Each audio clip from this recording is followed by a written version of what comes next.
Deal ആരോപണമുയർത്തിയ കോൺഗ്രസിന്റെ പ്രചാരണ ഗാനം കേരളം ജയിക്കും UDF നയിക്കും എന്ന മുദ്രാവാക്യത്തിലൂന്നിയാണ് പ്രചാരണ ഗാനം പുറത്തിറക്കിയിരിക്കുന്നത്.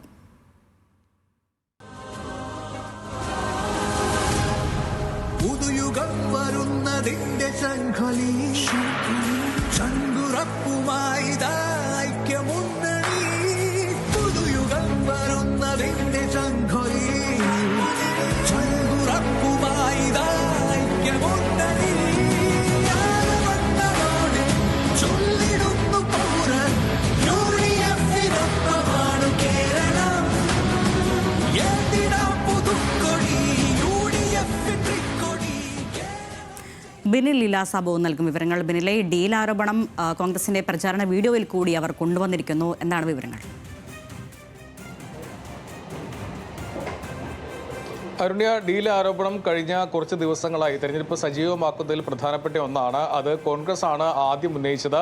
അത് BJPയുമായി CPMന് ഇടതുപക്ഷത്തിന് ഡീലുണ്ട് എന്ന ആരോപണമാണ് പ്രധാനമായി ഉന്നയിച്ചത്. തുടർ ദിവസങ്ങളിലും അതിൻ്റെ പിന്നീട് മറ്റു മണ്ഡലങ്ങളിലേക്കും അതുണ്ട് എന്ന് പ്രതിപക്ഷത്തടക്കം ചൂണ്ടിക്കാണിച്ചതാണ്. ഇപ്പോൾ കോൺഗ്രസിന്റെ പ്രചാരണ ഗാനം ഔദ്യോഗികമായി പുറത്തിറക്കിയിരിക്കുകയാണ്. അതിലും ഈ ഡീൽ ആരോപണമുണ്ട്.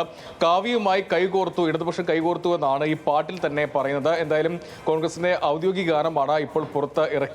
നേരത്തെ ഇടതുപക്ഷം 5ലധികം ഗാനങ്ങൾ പുറത്തിറക്കിയിരുന്നു. വേടനും ഗൗരിലക്ഷ്മിയും അടക്കം സിത്താരയും അടക്കം പ്രധാനപ്പെട്ട ഗായകരെയൊക്കെ ഉൾപ്പെടുത്തിയാണ് അവരാണ് ആ LDFന് വേണ്ടി ഈ ഗാനമൊക്കെ പാടിയിരുന്നത്. നേരത്തെ പുതുയുഗ യാത്രയിൽ അതുൽ നറുകര ഒരു പാട്ട് UDFന് വേണ്ടി ഉണ്ടാക്കിയിരുന്നതിന് ശേഷമാണ് ഇപ്പോൾ ഔദ്യോഗികമായി ഒരു ഗാനം പുറത്തിറക്കിയിരിക്കുന്നത്. 10 വർഷമായി കേരളം പിന്നോട്ട് പോയിക്കൊണ്ടിരിക്കുകയാണ്. മാറ്റം വേണമെങ്കിൽ UDF വരണമെന്നാണ് ഈ പാട്ടിൽ പറയുന്നത്. അതോടൊപ്പം തന്നെ കേരളം ജയിക്കും UDF നയിക്കും എന്നാണ് ഔദ്യോഗിക മുദ്രാവാക്യമായി ഉയർത്തിയിരിക്കുന്നത് UDF. അതും ഇതിൽ പറയുന്നുണ്ട്. അങ്ങനെ ഔദ്യോഗികമായി പ്രത്യേകിച്ച് ഇപ്പോഴത്തെ നാട്ടിലെ സാഹചര്യം, രാഷ്ട്രീയ സാഹചര്യങ്ങളൊക്കെ ഇതിൽ വിശദീകരിക്കുന്നുണ്ട്.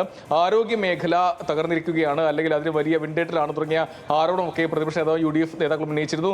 അതൊക്കെ ഈ ഗാനത്തിൽ ഉൾക്കൊള്ളിച്ചിട്ടുണ്ട്. എന്തായാലും സമൂഹ മാധ്യമങ്ങളിൽ തരംഗമാകാൻ പാകത്തിലുള്ള ഒരു ഗാനമാണ് പുറത്തിറക്കിയെന്നാണ് UDF നേതാക്കൾ പറയുന്നത്. അരുണ്യ, ശരി, വിവരങ്ങൾ നൽകിയത് ബിനിൽ ലീലാസാബു ആണ്.